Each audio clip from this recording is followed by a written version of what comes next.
Ei, Caio, onde é que é? Onde é que é? Aqui. Então aqui, tem aqui.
São doenças de pacientes mais velhos, né? Então, são você vai ver em pacientes mais a partir da quinta, sexta década de vida, a macroglobulinemia até um pouquinho mais.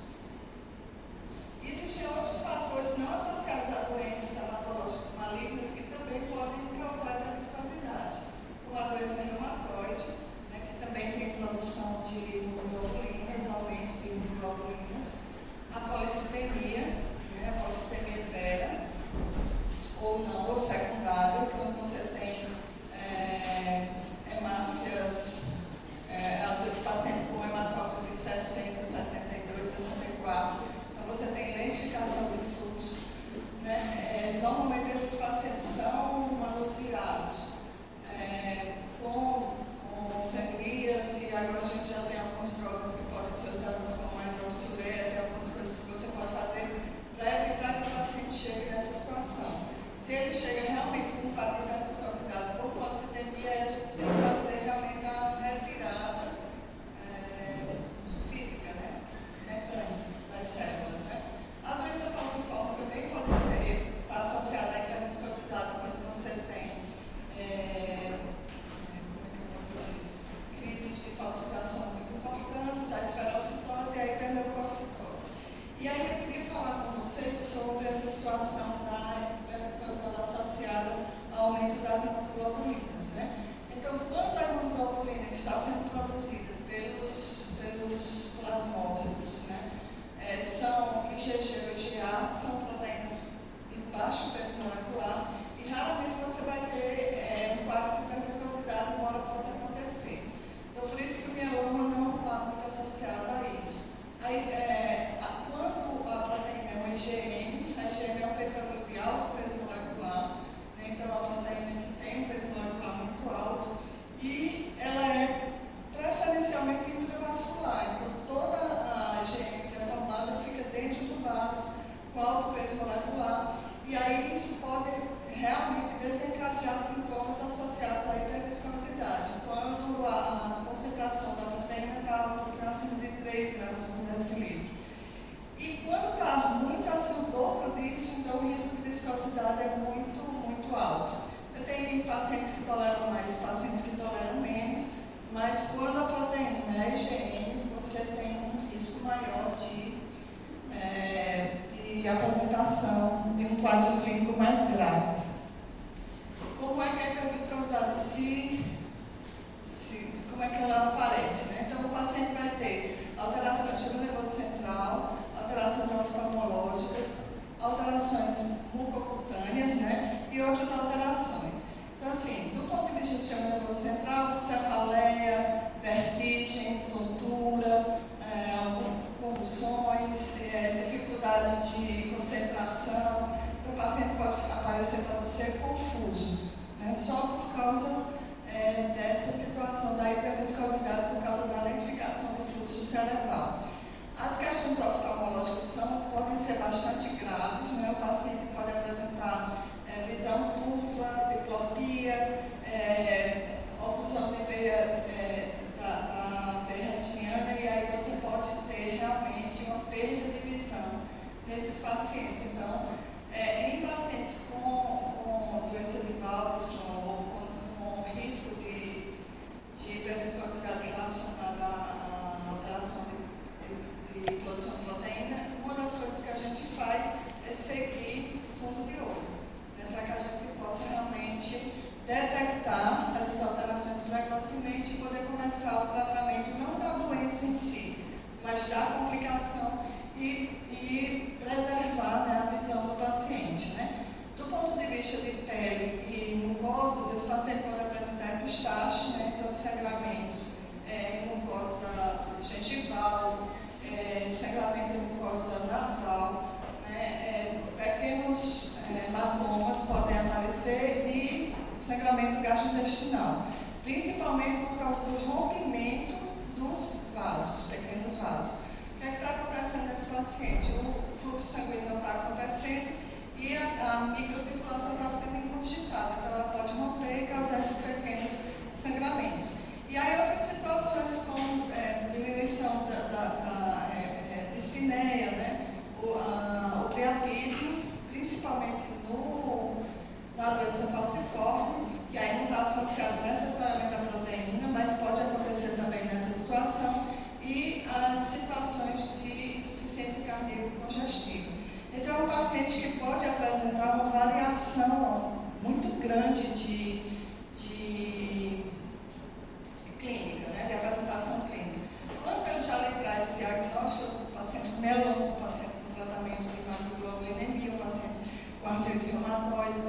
Então, várias coisas vão ficando mais fáceis. Mas você pode chegar de trás para frente no diagnóstico. Então, você pode pegar o paciente na complicação e, durante a investigação da complicação, você descobrir que esse paciente tem, na verdade, por trás uma macroglobulinemia, um mieloma, e aí você chega no diagnóstico a partir dessa complicação, certo? E normalmente você não tem um nível de proteína que você vai se preocupar mais ou menos.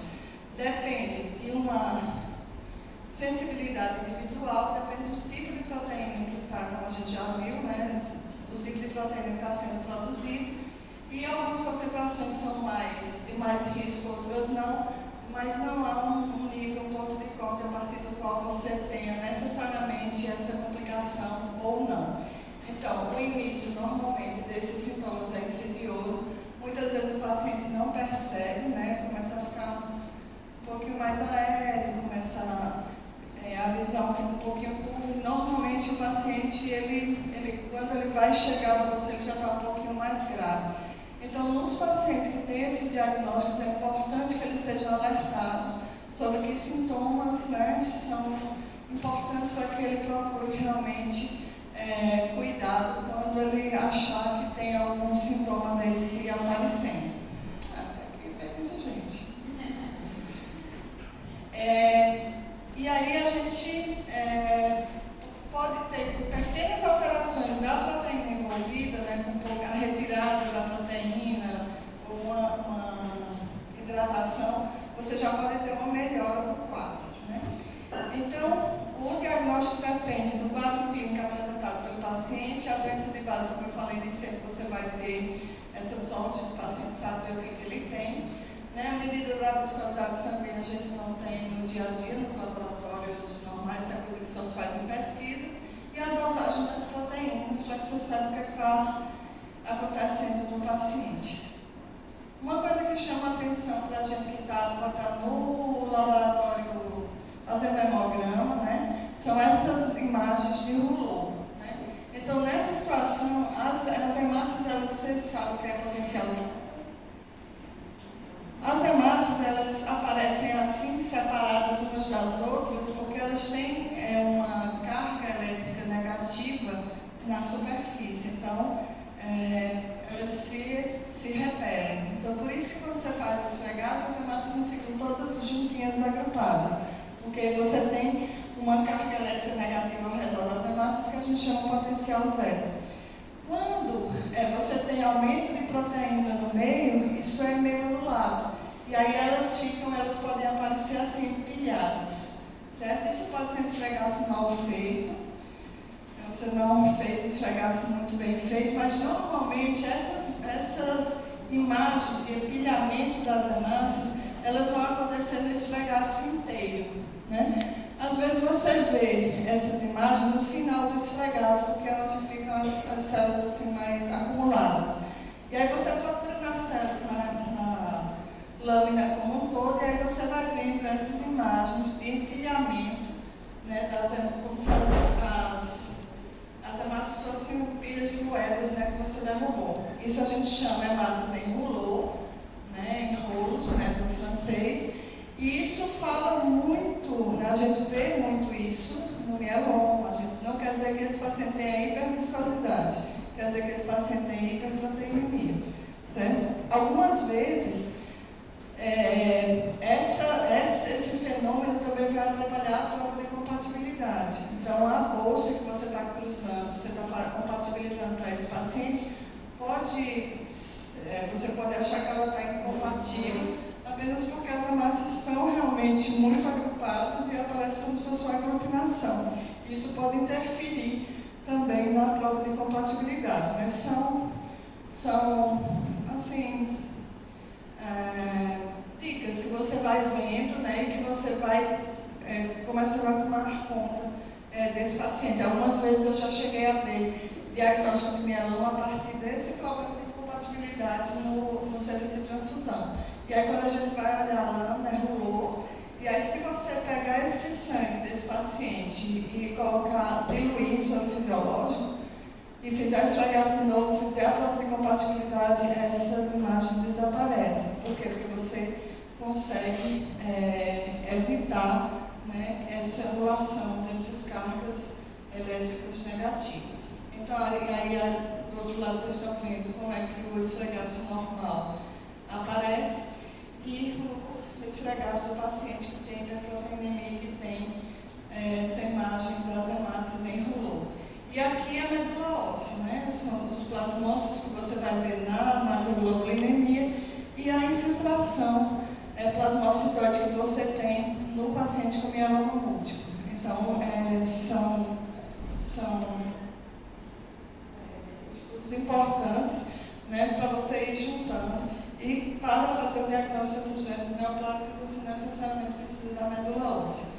A eletroforese de proteínas vai mostrar o pico monoclonal, essa é uma situação do mieloma, né? O Valdeschon corre um pouquinho antes, mas você tem esse pico quando você deveria não ter a quantidade de proteína aqui, era normal, era isso, e aí esse paciente está produzindo tudo isso, né, dessa proteína que está sendo produzida a partir dessas células tumorais.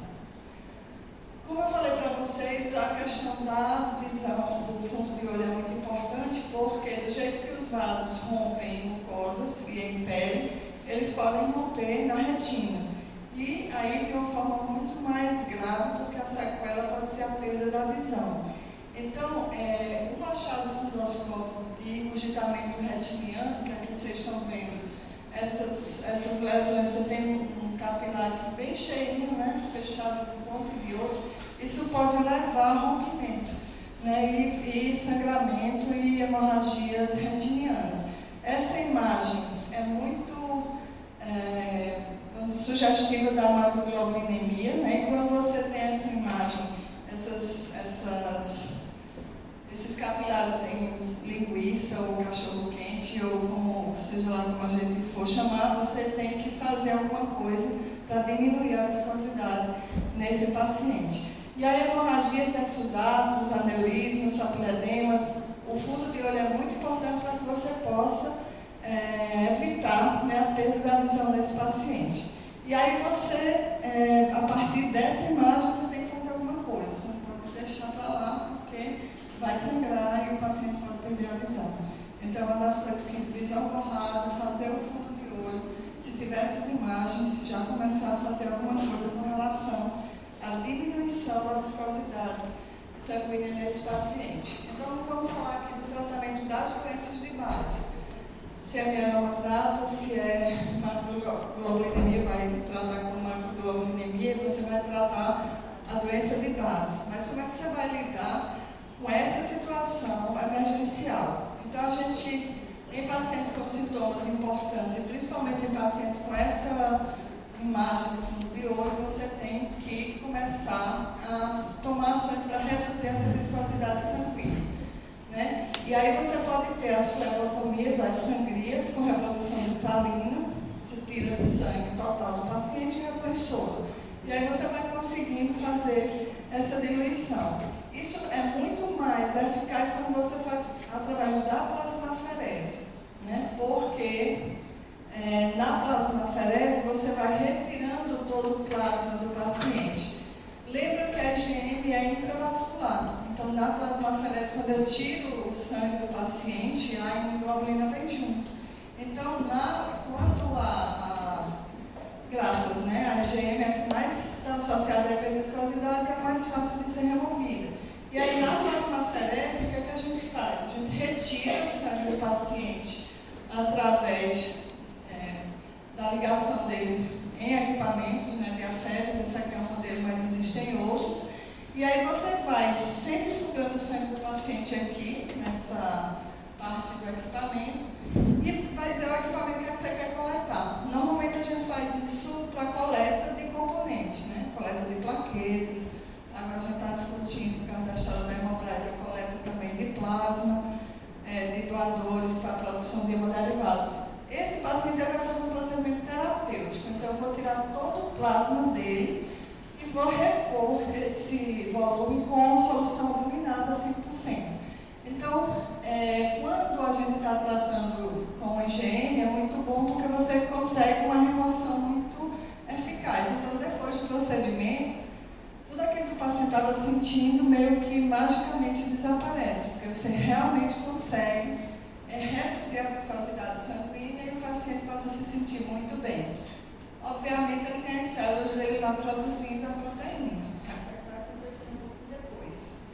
Vai voltar tudo de novo.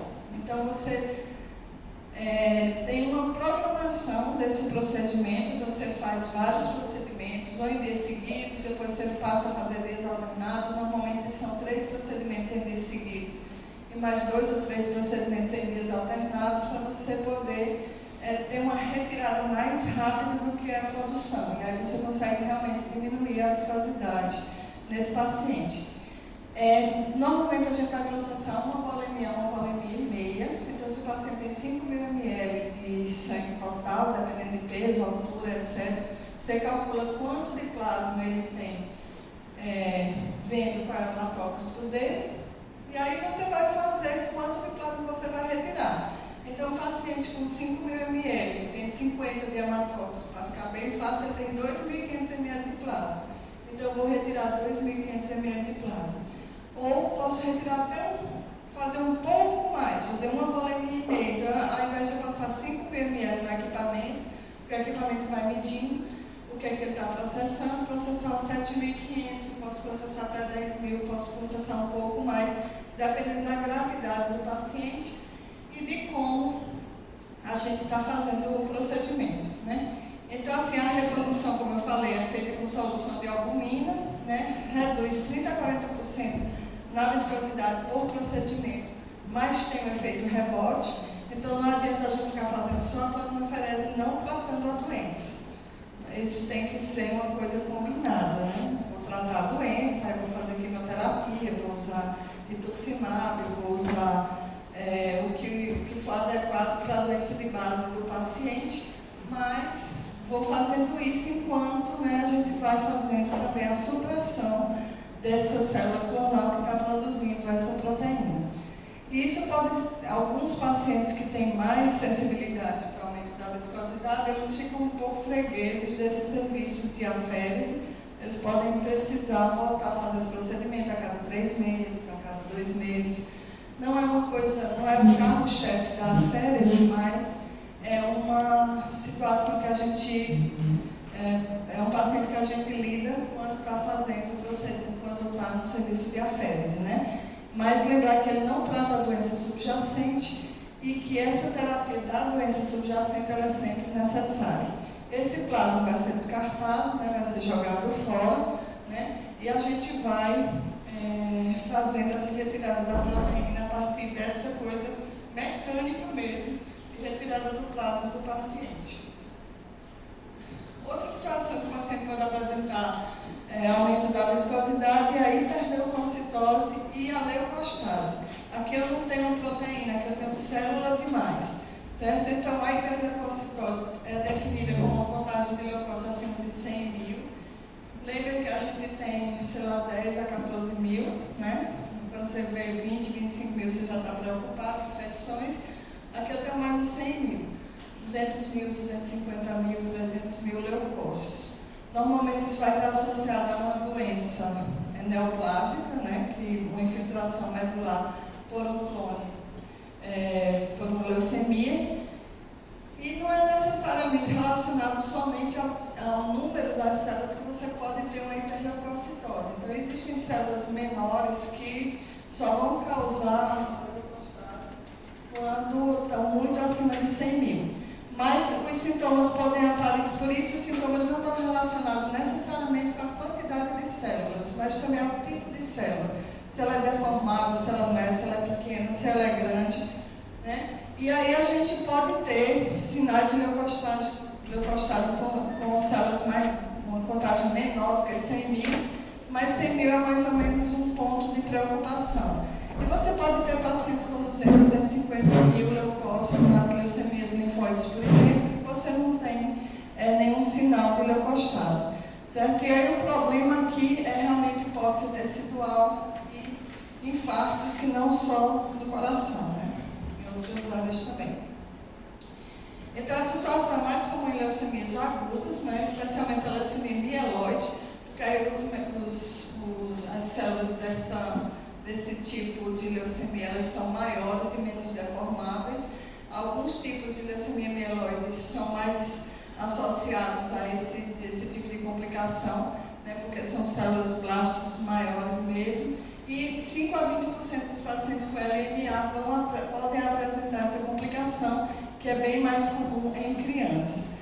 As leucemias linfóides e a leucemia mieloide crônica, que não vai ter blastos circulante em grande quantidade, ela tem mesmo células maduras, eles raramente causam leucostase sintomática, né? Por exemplo, na LLC, a leucemia linfóide crônica, às vezes você tem um paciente com 220, 230, 280 mil linfócitos.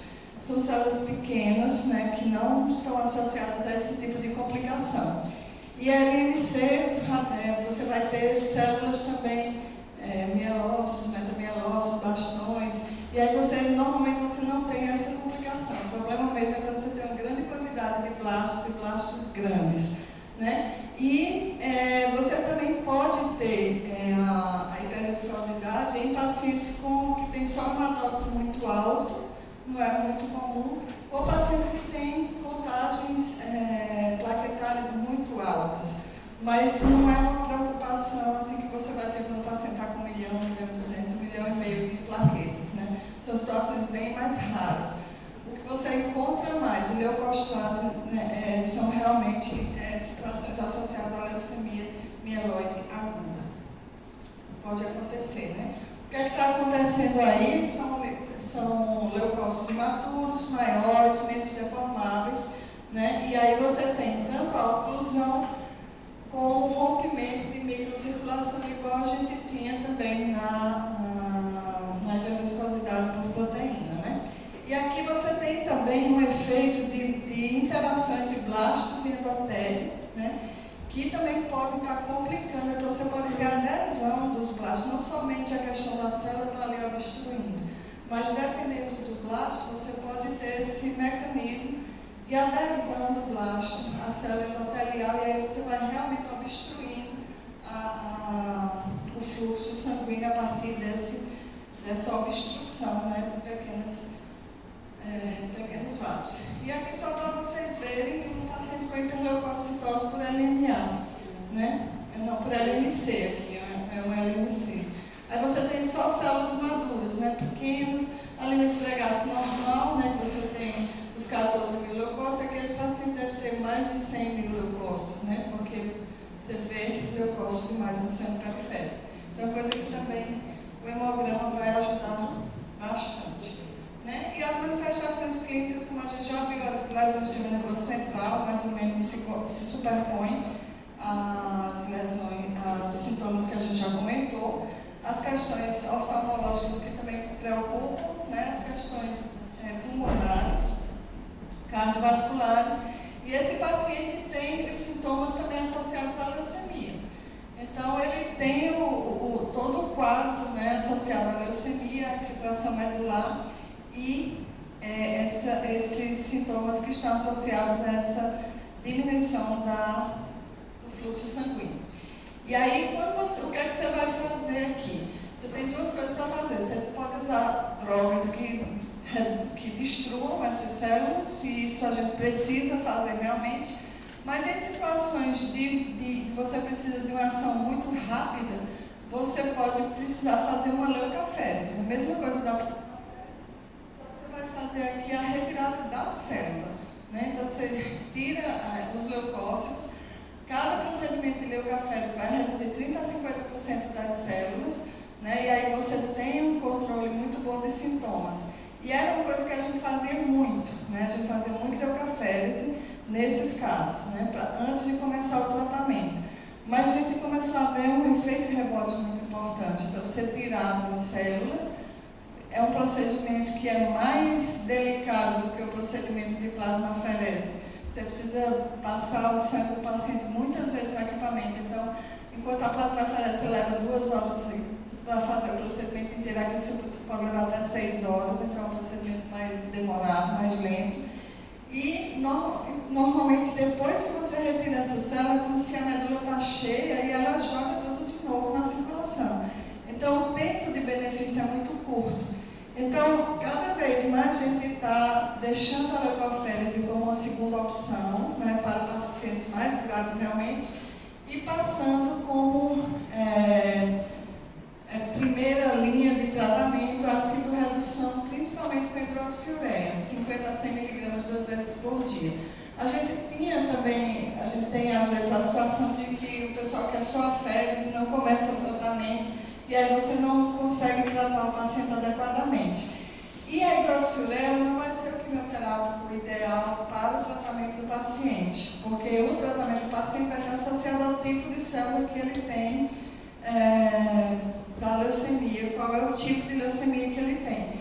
Mas ela é uma droga que realmente causa destruição celular e ela pode ser usada como essa ponte entre você fazer a ciclorredução, ao tempo que você está recebendo a citometria, está recebendo o mielograma, está definindo qual é o clone, qual é a doença que o paciente tem e definindo o tratamento específico, mas você já vai levando o paciente a uma contagem celular mais baixa a partir do uso da hidroxiureia.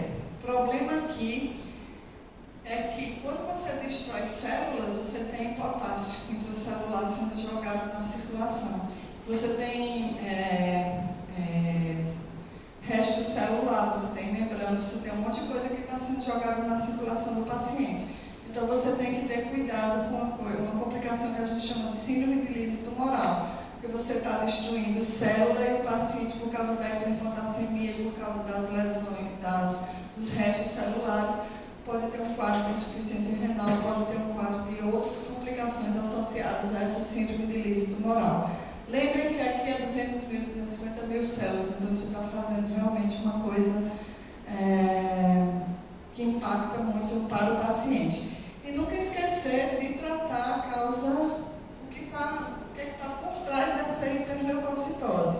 Porque isso aqui não vai resolver a vida do paciente, não está tratando o paciente, está tratando essa complicação. Então isso é uma coisa que às vezes é difícil a gente avançar, porque quem está vendo o paciente está focado na questão da hiperleucocitose e a gente fica fazendo a férese, fica fazendo a hidroxiureia e o diagnóstico não progride e a gente perde tempo no tratamento definitivo do paciente. Então sempre lembrar que tudo que a gente está fazendo aqui para melhorar imediatamente essa questão da hiperviscosidade, da leucostase, vamos dizer assim, não é o que o paciente precisa para tratar a doença de base dele. Então eu preciso, na hora que eu desconfio, chamo o serviço para fazer a férese, começa a hidroxiureia, mas também tenho que cuidar de fazer o diagnóstico definitivo para poder fazer a programação definitiva de tratamento desse paciente.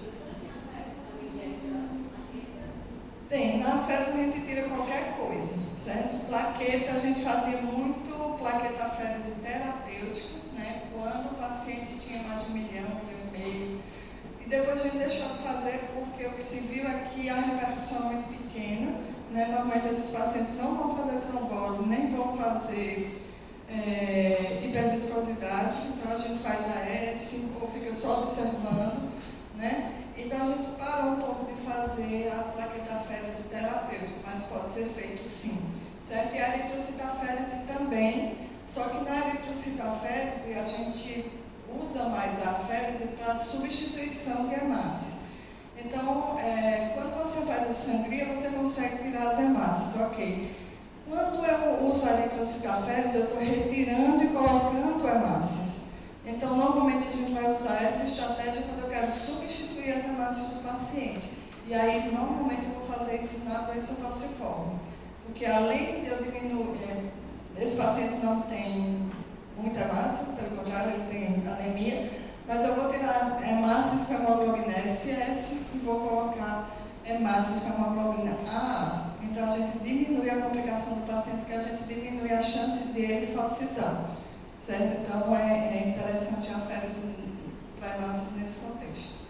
Mas a férise a gente tira tudo, e bota tudo que a gente quiser, tanto proteínas como, se bem que proteína a gente só vai repor a albumina mesmo, mas a gente pode tirar hemácias, pode tirar plaquetas, pode tirar, e a gente pode fazer isso terapeuticamente com doação também, né? Então pode ser doação de plaqueta, doação de plasma, doação de hemácias, e a coleta de medula para transplante também é feita por aférese.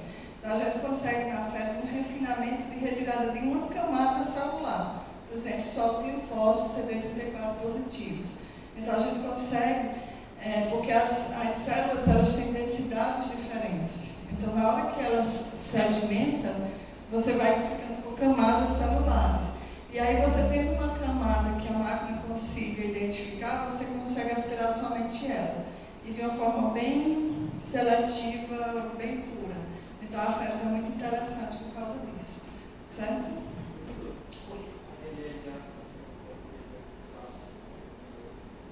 Raramente é LLA por causa do tipo de blasto da LLA, né? São linfócitos, são blastos pequenos, linfóides, eles são bem pequenos, então você precisaria de uma quantidade enorme e eles não têm aquele mecanismo de adesão, então normalmente eles não vão causar a leucostase. Eles até ficam 200 e tantos mil, mas o paciente não tem sintomas, então não tem por que você fazer essa remoção aguda, você vai tratar a doença mesmo. Essa questão da hiperleucocitose é mais associada realmente à LMA, que são as doenças que têm blastos muito grandes. Então, a circulação está preparada para receber células pequenininhas e deformáveis, e ela começa a receber células muito grandes e duras, que entopem literalmente a microcirculação, porque elas não se deformam, certo? Então, está mais associada a esse blasto da LMA. Pode acontecer? Pode. Em medicina, né, nem sempre, nem nunca, né? Mas o que é mais comum é que seja realmente o blasto da leucemia mieloide. E esse é um procedimento de leucaférese, né? Então você vai tirar uma camadinha, você vai tirar um leucócito do paciente, certo? E vai repor solução albuminada, e aí você, só que 6 horas depois o paciente pode estar com 200 mil leucócitos de novo. Então você faz uma redução, vamos dizer assim, física, né, mecânica, mas você precisa começar a ciclorredução, porque a gente não consegue ficar mantendo só com a férise esse nível celular mais baixo. Então, uma das coisas que a gente vê é quando a equipe que está vendo o paciente não tem essa agilidade de começar a ciclorredução, a gente sofre muito, porque fica só como se a gente pudesse resolver o problema como um todo, vocês estão entendendo? E aí a gente sozinho não resolve, a gente precisa de ajuda. E aí, por causa da eficácia mesmo, da eficiência da ciclorredução da hidroxiureia, a gente raramente vai precisar fazer leucaférese. Então, normalmente a hidroxiureia vai resolver o problema como um todo. E outra coisa, se é um paciente que você está seguindo, você não precisa esperar que a leucostase apareça para começar a ciclorreduzir. Você começa a ciclorreduzir quando o nível de leucócitos começa a ficar mais alto. Então, nem sempre essa situação vai aparecer para você como uma emergência, né? A não ser se o paciente não tem um diagnóstico prévio. E como eu falei para vocês, qual o problema? A lise tumoral ela pode ser piorada quando a gente faz a ciclorredução, mas ela vai aparecer porque essas células tumorais, elas são anormais, elas também morrem facilmente, né? Então você pode ter repercussões de lise tumoral sem fazer ciclorredução. Quando você faz ciclorredução, normalmente você vai ter que se preocupar com isso. Então, é um paciente que, antes de você começar a droga, né, você já começa uma hidratação muito vigorosa com salina, 3 a 6 litros por dia, a paciente é cardiopata. Aí você começa a entrar como é que eu vou lidar com cada situação. Mas você precisa hidratar vigorosamente esse paciente para proteção de rim, certo? Então, se você não hidrata muito esse paciente, ele pode ser levado a um quadro de insuficiência renal. E aí, por causa dessa hidratação muito agressiva, você precisa monitorar balanço hídrico, você precisa estimular a diurese, porque seu objetivo não é só que o paciente fique hidratado, encharcado e com uma nasária, não. Você faz a hidratação para que tenha maior fluxo renal e você possa ter uma função renal, você possa estimular essa função renal. Então, você precisa... aqui é para proteção mesmo da função renal. Então, você superidrata o paciente, estimula a função renal com o uso da furosemida, porque você quer pelo menos 100 ml por hora de diurese. Você quer que aquele rim esteja funcionando, porque se ele não funciona, não tem essa diurese tão alta, ele pode ter lesão, né, de parênquima renal, e o paciente pode ser levado a um quadro, inclusive, de insuficiência renal crônica, né? Outra coisa que você vai fazer é a alcalinização da urina, né, para prevenir formação de cálculos, né, porque aí você tem potássio, você tem resto celular e você pode ter precipitação na urina. Então, você usa o bicarbonato para alcalinizar a urina e evitar essa formação de depósitos, né, e monitora eletrólitos, porque você está mexendo com o paciente como um todo.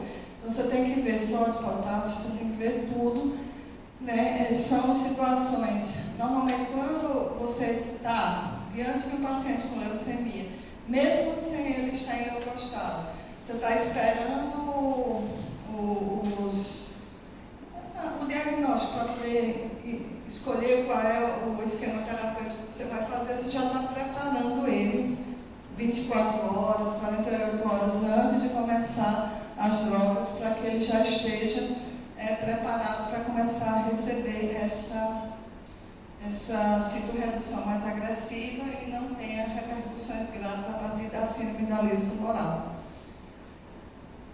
E aí depois a gente entra nas questões das microangiopatias trombóticas, né? As microangiopatias trombóticas, elas podem ser, elas são raras, são distúrbios bem raros, e que podem levar a uma mortalidade muito alta, certo? Se você não tratar o paciente adequadamente. Então, a PTT especificamente, ela tinha uma mortalidade de 90% e hoje a gente tem uma sobrevida de 90%. Então, o tratamento adequado na PTT mudou, inverteu, né, o risco de sobrevida e óbito desse paciente. Então, eles se caracterizam por anemia hemolítica microangiopática. O que é uma anemia microangiopática? Essa anemia está aparecendo porque as hemácias estão sendo destruídas a partir de trombos que foram formados na microcirculação. Então, a anemia não é porque a medula não está funcionando, ou porque a célula está sendo, porque você está tendo hemólise imune. O que está acontecendo aqui é que a microcirculação está obstruída e essas hemácias, quando vão passando por esses vasos, né, obstruídos, elas vão sendo literalmente quebradas, certo? Por isso que é microangiopática. É uma lesão que vai com uma destruição da hemácia que acontece porque ela está passando por vasos obstruídos, por trombos, certo? E aí existem alguns mecanismos, né, que podem levar a isso, né?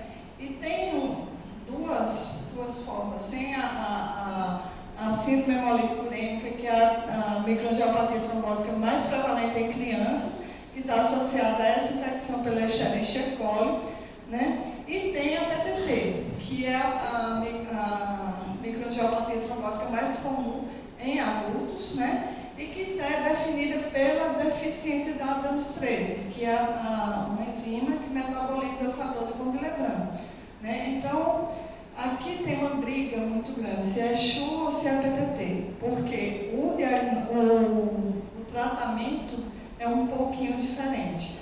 Se é CHU, a plasmaferese, o rituximab, etc., não tem a mesma importância de como se for um PTT, né? E aí, o que é que esse paciente apresenta? Aqui vocês estão vendo que tem um diagnóstico diferencial com PTI, né, com a pulmonogocitopenia idiopática, Evans e outras neoplasias hematológicas, CIVD. Então, o que é que esse paciente tem? Vamos conhecer a PTT. Então, a gente não vai tratar da CHU, porque ela não vai aparecer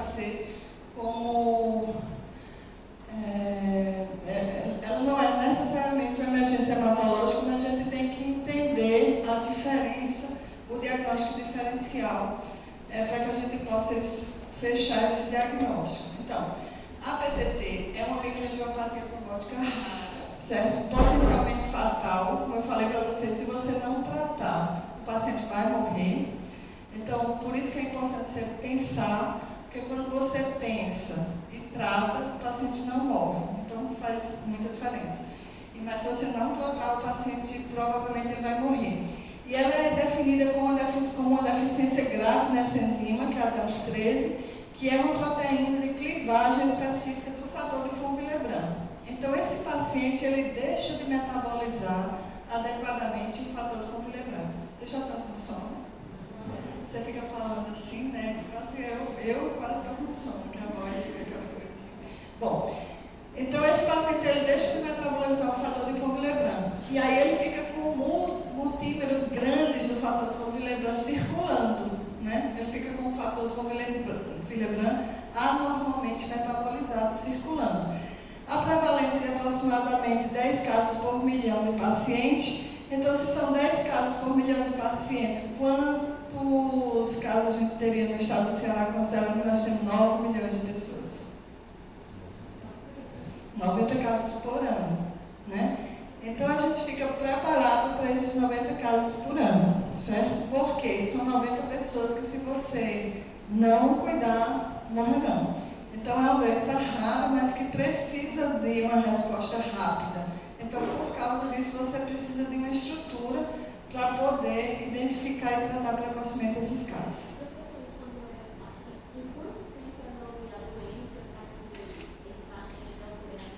Eu já vi casos, eu me lembro muito de um caso de um paciente que estava no HGF, com anemia, investigando a anemia e plaquetopenia, e aí a leucemia, e ela estava 15 dias internada, certo?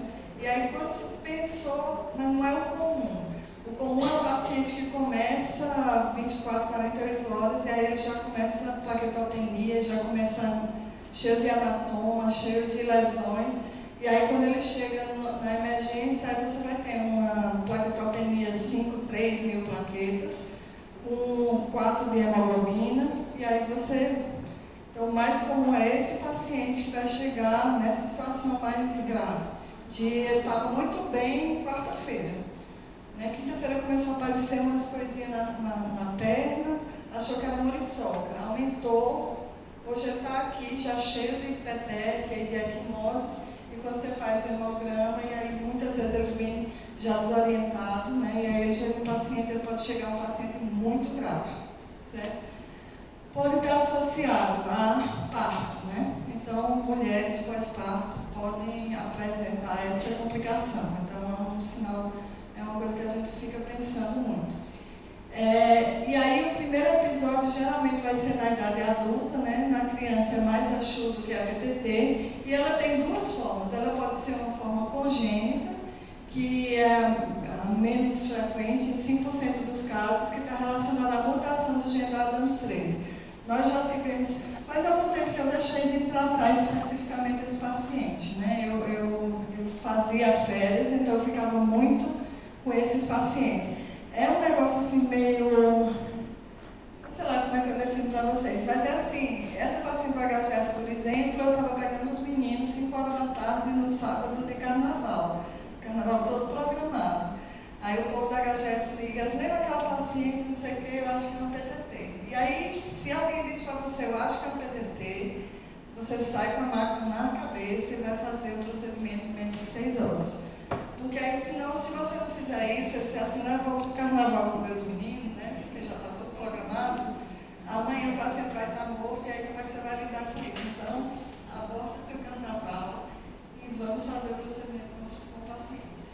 Então, e nós já tivemos pacientes gêmeos idênticos, né? A primeira paciente fez um quadro de PTT, abriu PTT clássica, nós cuidamos aqui, ela saiu, mas saiu depois de, sei lá, 29 sessões de aférese, são sessões diárias, então se sua vida, porque você vai fazer aférese todo dia, você precisa também de uma equipe, né?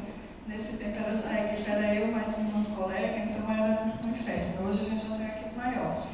Então, e essa paciente especificamente foi para quimioterapia, foi para esplenectomia, e 10 anos depois, acho que um pouquinho mais do que isso, né, a mãe dela foi lá falar com a gente no serviço que a irmã gêmea dela fez um quadro também de PTT, né, não foi tratado por a gente, mas... E aí foi uma situação muito ruim, porque a irmã não sobreviveu. Né, e aí ela disse: eu tenho certeza que se ela tivesse vindo para cá, para o HU, para vocês, ela não tinha morrido. Aí ela inventou de ir para outros cantos melhor, e aí ela morreu em menos de uma semana. Mas assim, PTT é o tipo da doença que você tem que cuidar com muita seriedade. Não dá para você fazer de brincadeira, né? Então, as formas adquiridas são mais comuns, né? 95% dos casos. E aí, nessa forma adquirida, o que é que o paciente apresenta? Aqui ele tem um Adams 13 que parou de funcionar. Aqui ele tem um autoanticorpo, então é doença imune, autoimune, certo? Que vai destruir a Adams 13. E aí, por causa disso, ele não vai ter a clivagem normal, metabolização normal do fator de von Willebrand. A taxa de mortalidade, como eu falei para vocês hoje, é essa taxa bastante confortável, mas já foi exatamente o contrário, né? E em alguns pacientes você pode ter recaídas. Então, o paciente PTT pode ter um quadro agora, mas ele pode ter quadros subsequentes, né? Depois de 1 ano, 10 anos, ele apresentar o quadro novamente. Então, a Adams 13, ela vai fazer a clivagem do fator de von Willebrand, né? Então, o fator de von Willebrand vai ser dividido e ele vai permanecer, vamos dizer assim, inerte na circulação. Quando você não tem Adams 13, você vai ter esse fator de von Willebrand normal estimulando a adesão plaquetária. Então, quando você tem a deficiência da Adams 13, você pode ter congênito adquirido, você vai ter na circulação acúmulo de multímeros muito grandes do fator de von Willebrand no plasma, e isso vai causar a formação de microtrombos. Então, o que é que o fator de von Willebrand é? Ele é uma âncora. Então, ele está aqui na célula endotelial, quando a plaqueta vai passando, ele vai segurando a plaqueta. E aí, ele vai formando trombos dentro da circulação. Só que, nessa situação, você tem o fator de von Willebrand normal circulando, formando muito trombo em todo lugar. Então, você vai ter uma plaquetopenia por consumo. As plaquetas estão normais, o paciente está produzindo plaqueta normal. Só que as plaquetas estão ficando na microcirculação, formando esse microtrombo. Então, o paciente vai para 5.000 plaquetas, vai para 3.000 plaquetas, vai para 1.000 plaquetas, que as plaquetas estão todas formando trombos na microcirculação, certo? Isso vai causar isquemia, né, de alguns órgãos, como cérebro, coração, rim e outras microcirculações, outras circulações importantes, outros órgãos importantes, e a síndrome da microangiopatia trombótica, que é a anemia hemolítica microangiopática. Então, por causa desses trombos, as hemácias vão ser quebradas, né? Plaquetas que vai ficar abaixo de 30.000. Então, esse fator de von Willebrand normal vai causar trombos e esses trombos vão quebrar as hemácias. Então, o paciente tem anemia e plaquetopenia importantes, com todas as repercussões que essas duas situações podem ter, certo? Então, aí, só para que vocês depois vejam quais as diferenças, né, da forma congênita e forma adquirida, lembrando que a gente vai se deparar muito mais frequentemente com a forma adquirida, certo? E ela pode ser, a forma adquirida, ela pode ser idiopática, né? Você não sabe por que o paciente apresentou, ou pode ser secundária, algumas infecções graves, doenças autoimunes como lúpus, especificamente. Então, daí vocês começam a ver que pacientes com PTT, mais mulheres do que homens, né, por causa dessa questão do que está por trás desencadeamento da doença, a gravidez, HIV e algumas drogas, né, e outras neoplasias. Então, normalmente, no paciente que tem PTT, você vai investigar, né, essas causas por trás, porque pode ser uma síndrome paraneoplásica, pode ser alguma coisa que está por trás do aparecimento dessa situação. Antigamente, a gente tinha uma necessidade de ter vários sintomas para que a gente pudesse fechar a PTT, por isso que a gente esperava muito, porque precisava ter uma penta de clássica, né? E aí hoje a gente não precisa mais. Então, o que era que a gente esperava ver em todos os pacientes? A trombocitopenia, o distúrbio neurológico, né? Mas que hoje vocês estão vendo, só 35% dos pacientes apresentam. Então, a gente ficava torcendo o paciente ter pelo menos uma cefaleiazinha para a gente poder dizer que ele tem distúrbio neurológico e fechar o diagnóstico para começar o tratamento. Hoje a gente não espera mais, porque a gente sabe que nem todos os pacientes vão apresentar esse distúrbio neurológico. Quando apresenta, a gente já teve pacientes com convulsões, né, convulsões importantes. A gente já teve pacientes que fizeram delírios importantes. Então, teve um paciente que eu lembro que ele dizia nome feio, gritava, era agitado. A gente teve que ter uma ajuda da pessoa da psiquiatria para poder conter um pouco ele. Paciente que apresenta febre, alteração renal também secundária a essa destruição celular. Lembrem que o rim sofre toda vida que você tem hemólise, porque a hemoglobina livre, mas não só a hemoglobina, o resto da membrana eritrocitária, quando passa no rim, machuca, vamos dizer assim, machuca, eu estou colocando entre aspas, mas causa lesão renal. Então, a lesão renal é importante. E a anemia microangiopática. Hoje a gente não... Esses são os comemorativos, né, para você fechar o diagnóstico, mas hoje a gente sabe que não precisa ficar esperando tudo acontecer. Né? Quando você tem alguns sintomas, alguns sinais, você já pode pensar em PTT. Né? E aí a apresentação clínica, em 60% dos casos a gente tem lesão do sistema nervoso central leve, dor de cabeça, confusão mental, acidente vascular cerebral com convulsões. 25% dos casos os pacientes podem ter problemas eletrocardiográficos isolados, eu falo do miocárdio, etc. Eu nunca vi, né? Sistema nervoso central já vi, paciente com isquemas, infarto, essas alterações cardiovasculares eu nunca vi, mas eu falo na literatura. Dor abdominal e diarreia, proteína isolada, hematúria aqui é fácil da gente entender por causa da lesão, da hemólise que o paciente está passando. E essa hemólise não é uma hemólise imune. Embora a doença seja autoimune, o anticorpo é contra a enzima que metaboliza o fator do Willebrand. Essa anemia, essa hemólise aqui é por destruição mesmo física. As hemácias se quebram nos microvasos, certo? E a lesão renal aguda, que não é muito comum, mas que pode acontecer secundária, principalmente esse quadro de hemólise.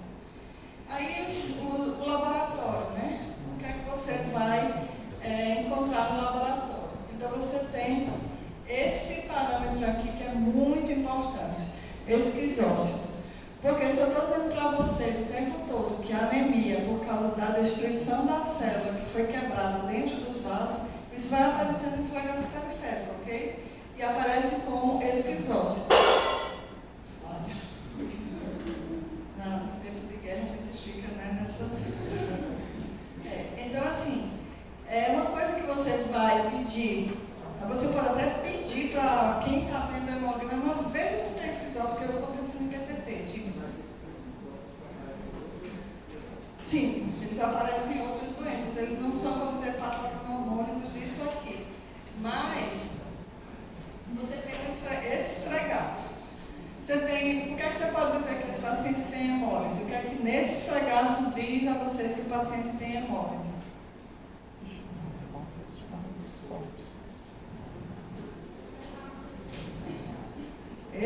Esse cara aqui, que é esse aqui. Isso aqui é o esfregaço periférico. Essas células que vocês encontram no esfregaço periférico normalmente, isso é um eritroblasto. essa medula não está tendo tempo de soltar as hemácias maduras. Então, ele não dá para a gente ver aqui, mas ele deve ter uma policromasia, deve ter reticulócito alto. Nessa lâmina aqui não dá para ver a policromasia, mas vocês vejam células grandes, células pequenas, né? Eritroblasto, e você vê aqui esquizócito.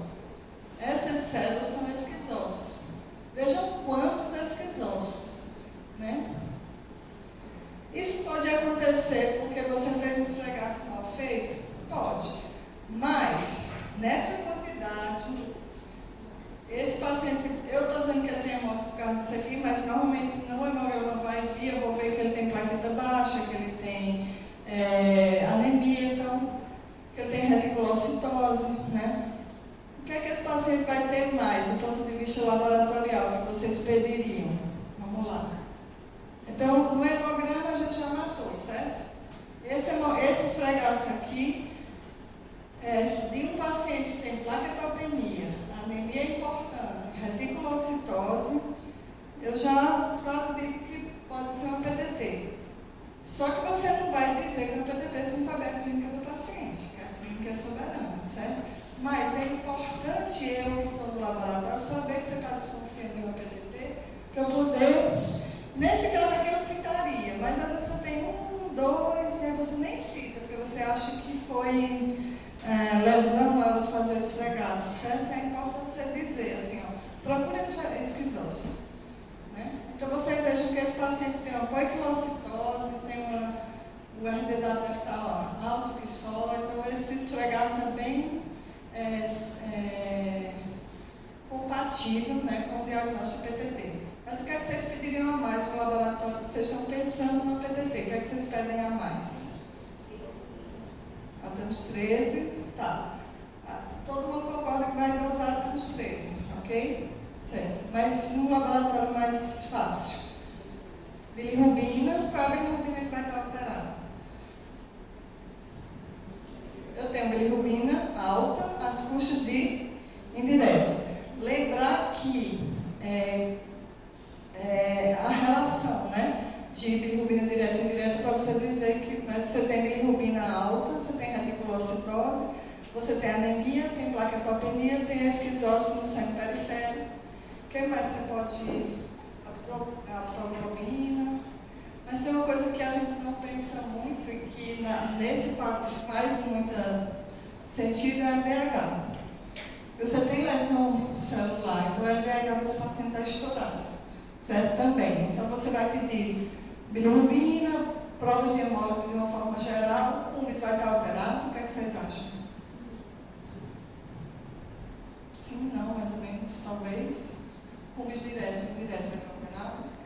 Eu não tenho aqui anticorpo contra hemácia. Então, o cumbis não é o cumbis indireto não é um grande problema, certo? O que mais que a gente pode pedir para esse paciente? Prova de função renal, né? Eu tenho que ver como é que está o rim dele.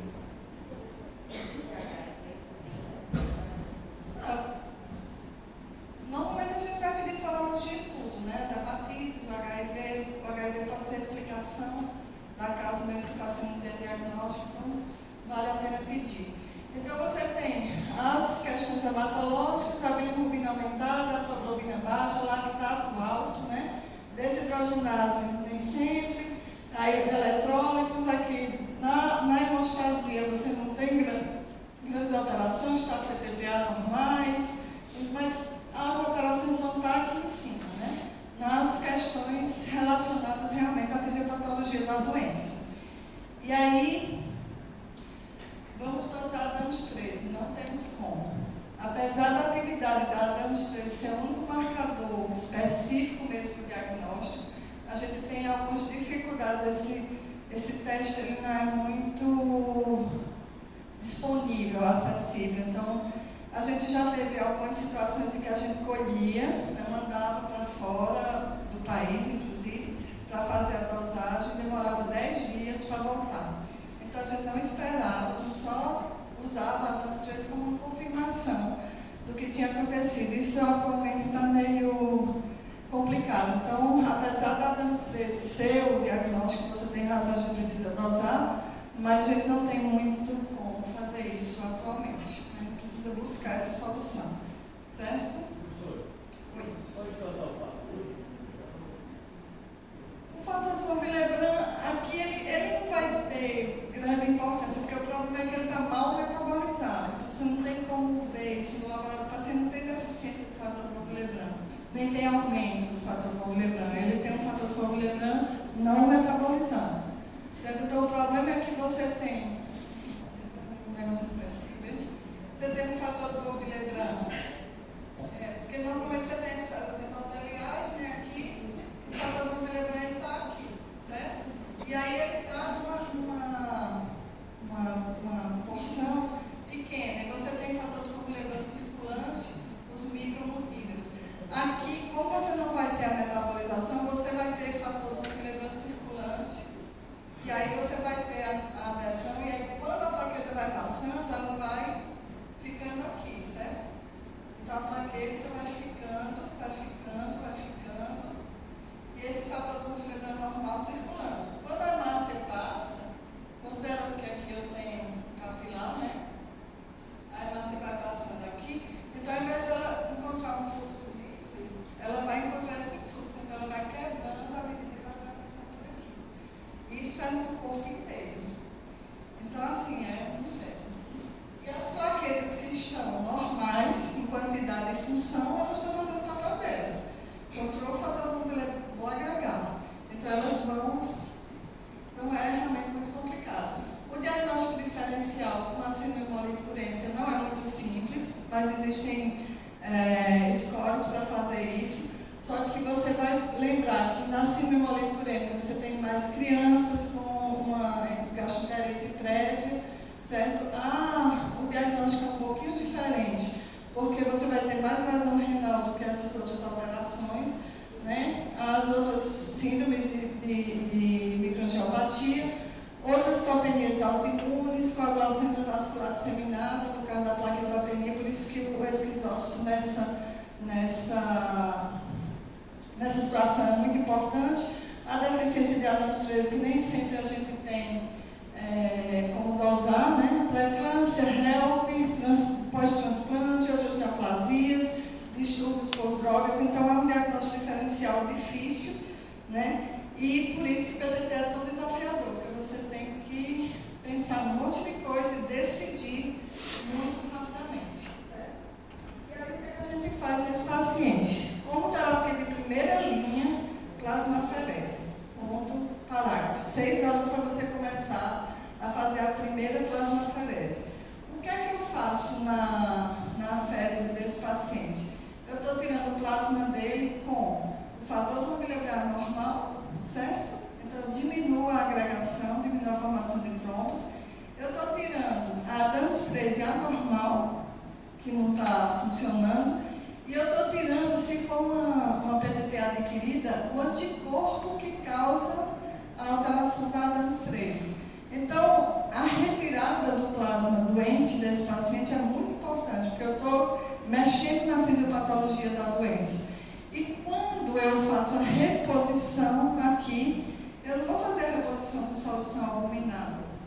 Eu vou aproveitar e vou fazer a reposição com plasma normal de doadores, que tem Adams 13 normal. Porque o paciente continua produzindo o fator de von Willebrand e eu preciso metabolizar esse fator de von Willebrand que ele continua produzindo. E quem vai fazer isso para mim?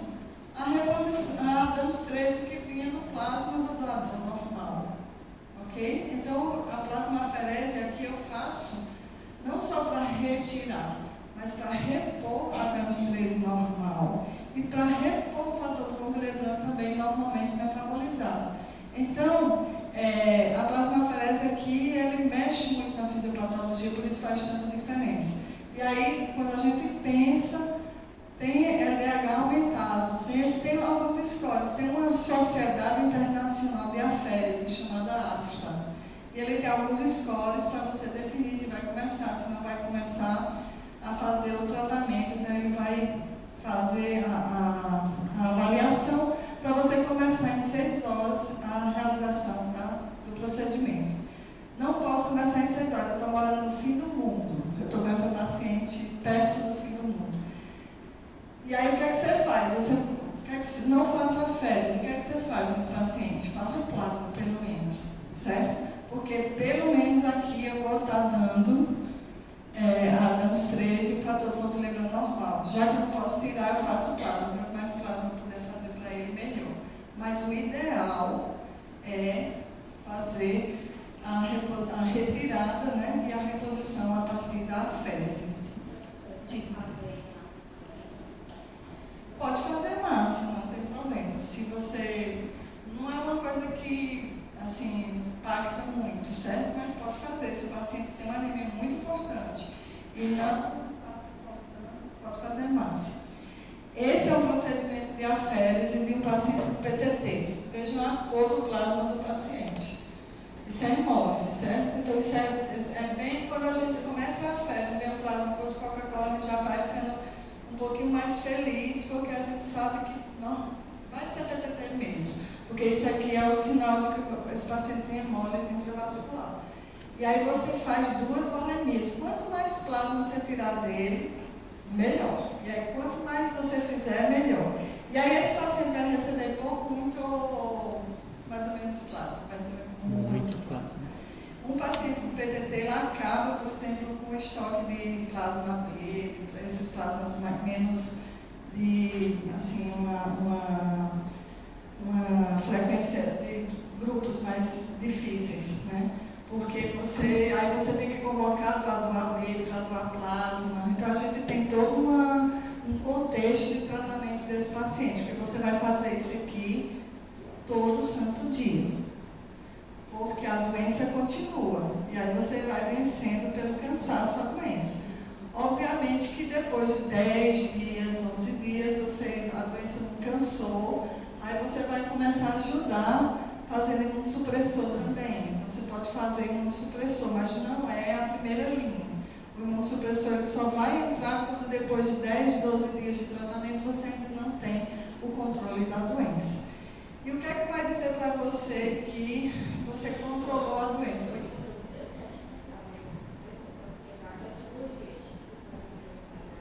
Isso. Pode até atrapalhar. Então, assim, a gente não vai usar imunossupressor de cara. Você vai tentar controlar com a férise, fazendo procedimentos diários.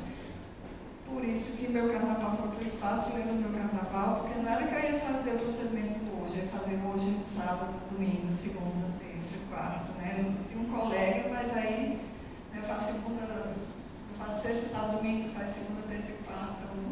Aí é melhor esquecer o carnaval. E troca de 2 a 3 volemias, então não é um procedimento que você vai e volta em 15 minutos para casa, você vai 2 a 3 volemias. Eu já vi pacientes perdendo a chance de sobrevida, porque eu sou uma pessoa educada, porque quem foi e fez uma volemia, entendeu?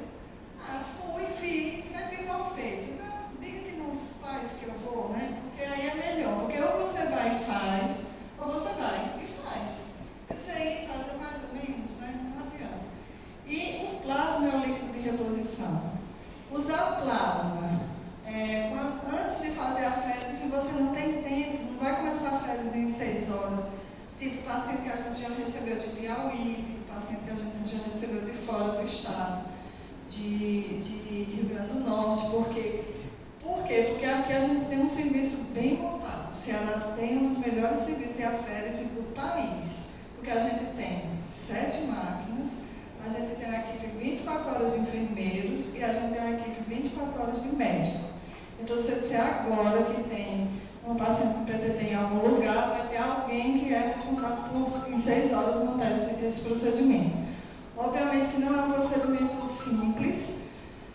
Para que o paciente entre na máquina, ele precisa de, hoje, um acesso. Né? Essa máquina aqui precisava de 2 acessos. Então, a gente, às vezes, precisava botar aquele mesmo catéter da diálise. Então, você precisa ter uma conversa difícil com a criatura chamada cirurgião. Por que essa conversa é difícil? Porque eu estou pedindo para ele passar um catéter central, um paciente que tem quantas mil plaquetas? 3.000. e ele vai querer transfundir plaqueta. O que é que eu vou dizer a ele? Meu amigo, quanto mais plaqueta eu fizer, mais a plaqueta vai trombosar, não vai subir, não vai resolver sua vida, só vai piorar a vida do paciente. Então, vamos fazer essa punção com 3.000 plaquetas. Não é fácil. A gente entende o risco que o cirurgião também corre. Então, normalmente, você não vai ter aqui cirurgiões inexperientes. São bons cirurgiões que vão ter coragem de botar a mão nesse paciente. E, normalmente, você vai na femoral e não vai na jugular. Mas são os preâmbulos do tratamento. E você tem que fazer isso em 6 horas, ok? E aí tem que descongelar todo esse plasma, normalmente 12, 14, 16 bolsas, dependendo do tamanho do paciente. Você vai jogar 2 volemias, então vamos dizer que o paciente tem 3.000 ml de plasma e ele tem um pouquinho mais, porque ele está com muita anemia, então 3.500 ml de plasma, então você precisa de 7.000 ml de plasma de doador, um pouquinho mais, então são muitas bolsas. Você tem que descongelar tudo isso e levar a máquina para onde o paciente estiver. Se o paciente estiver no HGF, no HU, aí eu tenho uma máquina lá porque é onde eu mais recebo. Mas se o paciente estiver no Gonzaguinha e Messejana, abriu? Vamos supor que ele abriu o Gonzaguinha e Messejana, ele está lá. E eu não tenho leito, qual é a opção? Eu não tenho leito, eu preciso transferir esse paciente para o UTI, ok? Não tenho leito. Qual é a minha opção?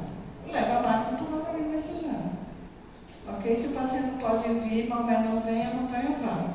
Então a gente vai com máquina, vai com o paciente, com o enfermeiro, vai com o médico, com todo o plasma e faz o procedimento lá. Se hoje de noite a gente conseguir transferir o paciente, beleza, amanhã a gente já faz na UTI do César Caos, super top, faz onde for, na UTI da Unimed, onde for. Mas a gente já vai estar tratando o paciente. Eu não vou esperar o leito de UTI para começar, certo?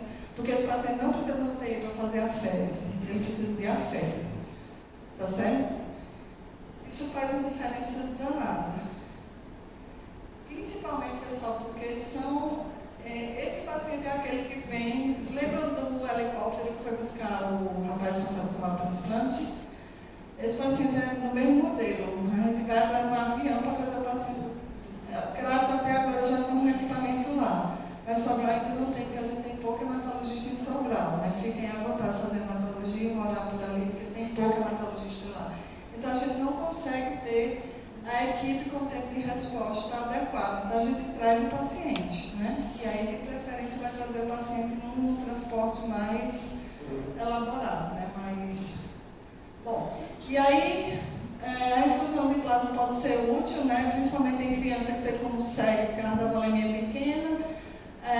Você pode ter pacientes com deficiência de alteração do gene da ADAMS13, que eles vão ter recaídas, ou que eles têm recaídas frequentes, a gente pode ficar fazendo infusão de plasma programado nesses pacientes. Nós não temos nenhum paciente nesse quadro, mas isso está na literatura.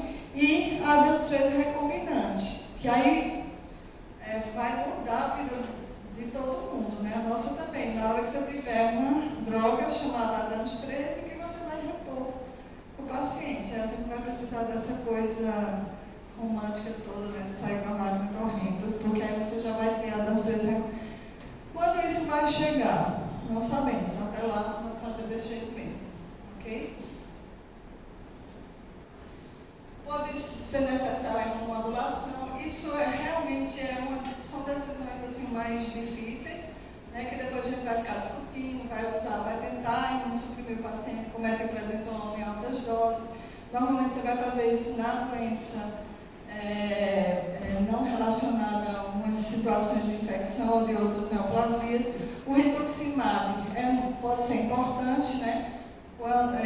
Associar a aférese, o rituximab, e ainda sou do tempo que a gente fazia muito o Covin associado à plasmaferese. Mas aí você pode usar outras drogas e pode chegar até a fazer esplenectomia nesse paciente para controlar a doença a médio e longo prazo. Mas a fase aguda é assim na carreira, todo mundo na carreira, certo? E aí tem outras terapias, as transfusões. Pode ser necessária a transfusão de hemácia, como você falou, mas a gente tem que evitar, assim, quase religiosamente, a transfusão de plaquetas, porque toda vida, e é um paciente tentador, né? Porque ele está sangrando, ele tem 3.000 plaquetas, por que eu não reponho plaqueta? Eu não reponho plaqueta porque eu vou piorar isso aqui, certo?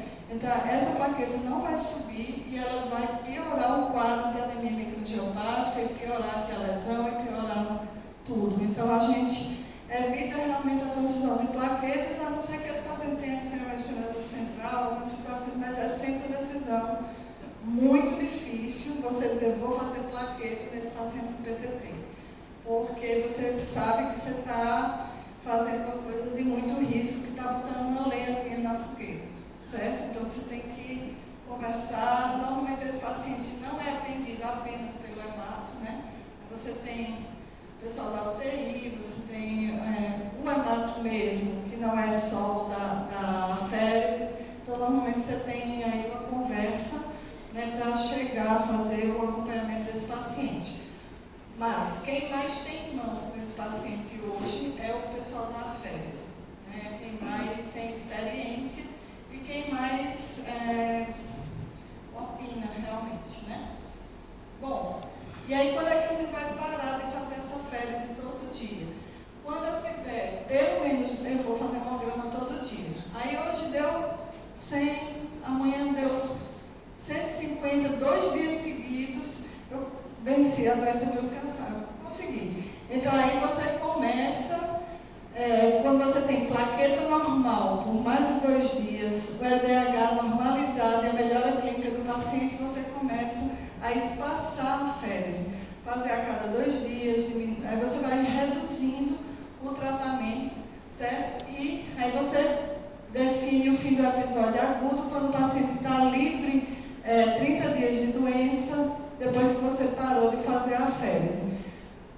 Se você começa a espaçar e o paciente piora, você volta para diário, aí você vai vendo, tateando, né, esse desmame do procedimento.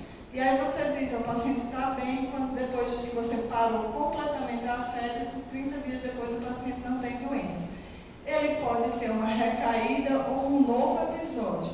E a gente considera recaída se ele ficou bem e menos de 30 dias depois ele reabre o quadro, né? E uma doença, um outro episódio depois desse período, né? Se a doença volta depois desse período. E, cansado, eu estou morta já. Outra coisa que você pode ter na emergência são as situações, as crises, né? Da doença, os problemas da doença falciforme, que você já conhece, uma doença genética de uma frequência razoável no Brasil, principalmente por causa da contribuição da população negra na formação da nossa população, né? Hemoglobina S, e aí que em condições adversas de frio, desidratação, estresse, etc., altera a forma da hemácia, e essa hemácia que era super maleável para passar em todo lugar, ela passa a ser essa coisa rígida e alterada e começa a obstruir microcirculação. Não sei se vocês sabem, mas existe uma política nacional de atenção integral às pessoas com doença falciforme. O objetivo é que essas pessoas, elas tenham um tratamento, não é só o tratamento das complicações da doença, mas é que elas possam ter uma vida normal, né, mesmo com essa alteração. E que essas complicações apareçam menos frequentemente possível, porque a pessoa precisa viver normal, né? A pessoa não pode, de vez em quando, estar com crise de dor, de vez em quando estar com alterações. Então, o objetivo dessa política é ter um tratamento ou uma atenção a esses pacientes para prevenir essas complicações. E aí está a fisiopatologia do porquê que os problemas de dor e etc. acontecem, né, por causa da falcização. E aí o que é que pode acontecer na emergência com esses pacientes? É o paciente que chega em crise de dor, crise álgica, como a gente pode chamar, piora da anemia, esse paciente tem anemia sempre. Mas na crise álgica, porque ele está falcizando naquele momento, ele tem mais anemia, icterícia. Isso normalmente é desencadeado por uma infecção ou por a infecção que está aparecendo aqui é o que está por trás do aumento da falcização, então esse paciente pode apresentar infecção, febre. Na criança, ele pode ter o que a gente chama de síndrome mão-pé, porque os vasos das mãos e dos pés vão apresentar mais, vamos dizer assim, mais obstrução, e aí ele chega com mãozinha e pezinho inchado, né? Porque então é a síndrome mão-pé, mas é uma forma de apresentação dessa crise álgica, né? O paciente pode ter um sequestro esplênico agudo, essas hemácias circulantes anormais, o baço pega tudo, e aí isso é extremamente grave, porque é como se o paciente estivesse sequestrando suas próprias hemácias. O baço, isso é uma das coisas que eles aprendem no cuidado do dia a dia, medir o baço. Então a mãe aprende a medir o baço. Então o baço está aqui, na hora que ficar o baço aqui embaixo, significa que ele está pegando essas hemácias. E isso é um quadro extremamente grave, o paciente pode vir a óbito em função disso, porque toda a hemácia dele está ficando ali, né? Então isso é uma complicação que também pode acontecer. E o acidente vascular encefálico, que é uma complicação que tem sequelas. Então o paciente tem doença falciforme, faz uma obstrução vascular cerebral e fica com qualquer sequela relacionada a onde foi o vaso que foi obstruído. Então a gente precisa ter mecanismos de prever e evitar isso, certo? E aí como é que a gente prevê? Doppler transcraniano, que eles fazem pelo menos 2 vezes por ano, certo? Mas em crianças, então no OBSEG a gente tem uma estrutura para fazer esse Doppler transcraniano, e a gente está querendo agora ver se a gente monta crato só para o paciente não ter que vir, né? E se tem alguns sinais, aí você vai tomar... vai ter condutas preventivas para evitar que o AVC aconteça. Quando ele acontece, você vai lidar com a sequela o resto da vida, né? Mas é uma situação extremamente grave. O priapismo, do jeito que ocorre a obstrução em outros capilares, se for na circulação veniana, o paciente pode vir a ter priapismo. Isso é muito grave, porque pode causar impotência. E esses pacientes são pacientes adolescentes, então e dói demais. Então é muito... Essas complicações de doença falciforme são muito ruins da gente ver, porque às vezes você não tem muito para fazer. O priapismo é uma dessas coisas. A gente tem uma estrutura de urologia muito capenga, né? Então, poucos especialistas. Então, mesmo quando o paciente está em emergência de IJF, emergência grande, que tem urologista, ele passa 6, 12 horas antes do urologista chegar e poder fazer alguma coisa. E às vezes aquelas coisas de esvaziamento de corpo cavernoso, não sei o que, pode ter repercussão, o paciente pode ter que colocar prótese, e é uma coisa que, dependendo da idade do paciente, tem uma repercussão muito grave, né? A síndrome torácica aguda, em que a obstrução é em capilar pulmonar. Em algumas situações o paciente pode ter crise de aplasia, né, por causa da e as úlceras de pele, que normalmente são em membro inferior e em tornozelos. Mas o que é que vira emergência? A crise de dor, o sequestro esplênico agudo, o AVC quando ele se instala, o priapismo e a síndrome torácica aguda. Isso é o que você pode se deparar na emergência com o paciente de doença falciforme. Temos um problema grave. A cor da pele desses pacientes é um problema, certo? A condição socioeconômica desses pacientes é um problema. Normalmente são pacientes pretos e pobres, sentindo dor e pedindo morfina. E aí o que é que você acha? É um cretino do viciado, entendeu? Então, a gente tem que se despir desse preconceito nessa hora, porque esse paciente realmente está sentindo dor. Ele não está querendo enganar para poder tomar morfina. É um paciente que está sentindo dor. E se você não tratar a dor adequadamente, esse quadro vai piorando, porque quanto mais dor esse paciente sente, mais ansioso ele fica, mais dor ele sente, porque mais falcização acontece. E aí ele desidrata, e aí você vai piorando o quadro do paciente. Então, um ar-condicionado bom, um ar-condicionado poderoso, pode ser suficiente para desencadear um quadro de dor, porque microcirculação, você tem a vasoconstrição, e aí você começa a ter a obstrução e a destruição celular. Então, o frio é muito ruim para esses pacientes. Outra coisa, professor que não gosta que o menino vá no banheiro.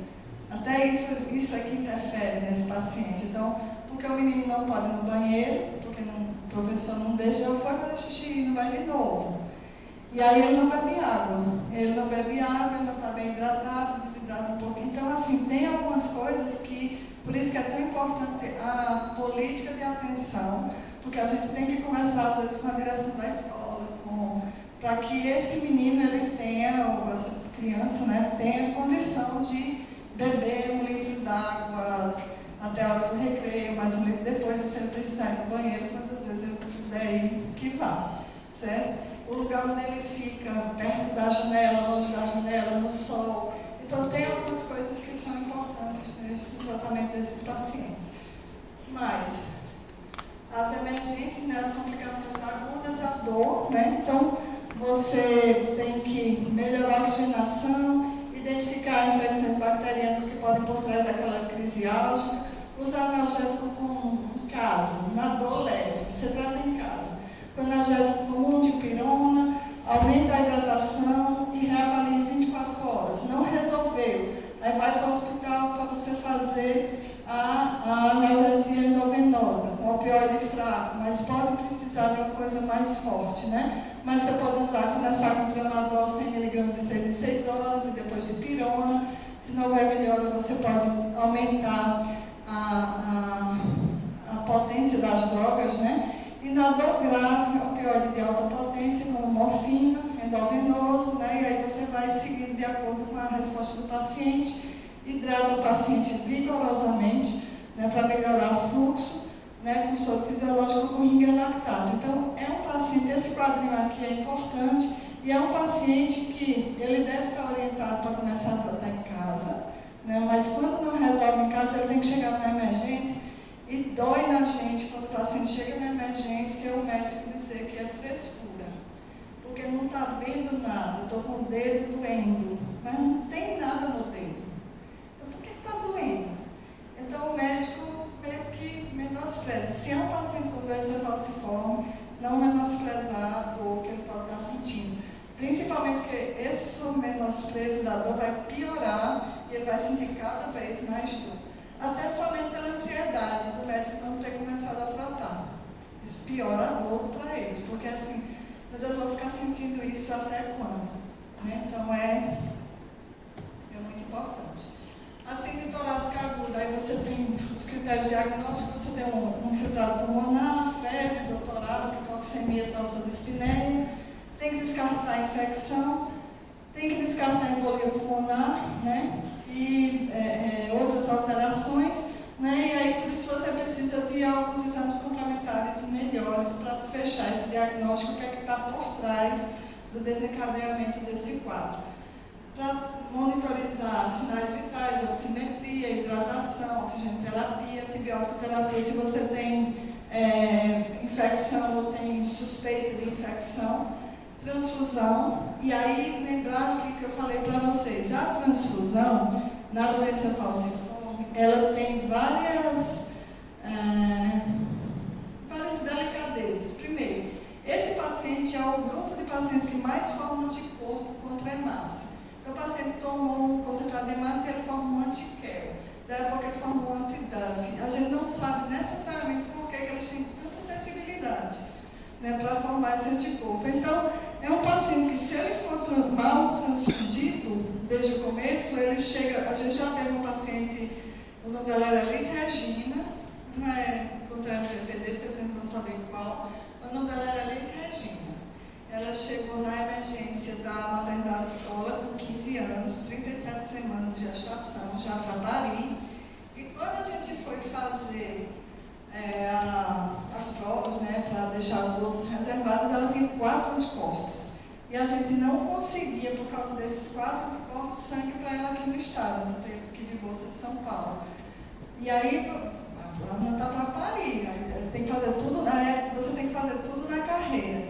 E o que aconteceu com essa menina? Ela era maltratada, literalmente, a vida toda, porque ela chegou com 15 anos, sem diagnóstico de doença falciforme,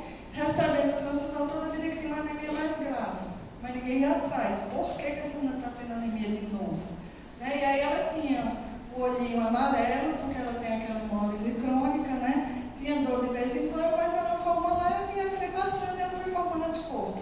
E aí chega numa situação de a gente não conseguir, quase não conseguia transferir, mas conseguimos ver em São Paulo, ela teve um bebê e ficou no ambulatório. Então, hoje, no Brasil, uma das coisas mais importantes da política desses pacientes é o teste do pezinho, para que os meninos sejam identificados na hora que nascem, né, e a gente comece a tratar desde os primeiros meses de vida, né?